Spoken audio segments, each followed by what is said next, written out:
My name is Dr. Emmanuel Ugbarugba. I'm a gastroenterologist.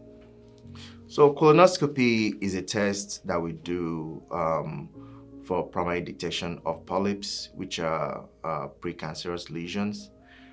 And the goal is to use the instrument, which is a tube with a light and a camera, go all the way from the beginning of the colon all the way to the end of the colon and look carefully for those polyps.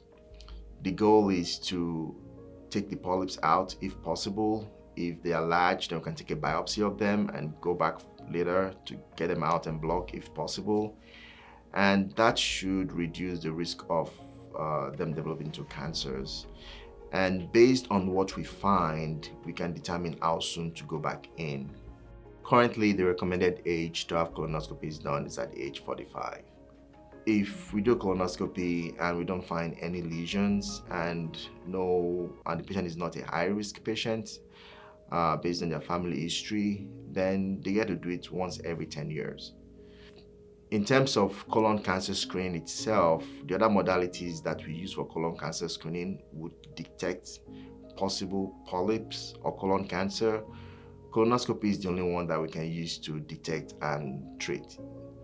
So that's why we encourage people to get colonoscopies done if possible, because that way we can detect and take out the polyps and see if it's high-risk polyps or not and help them understand what's going on. And also for families, if there's a history of high-risk polyp, that will also help the other family members to know what their risk of colon cancer is.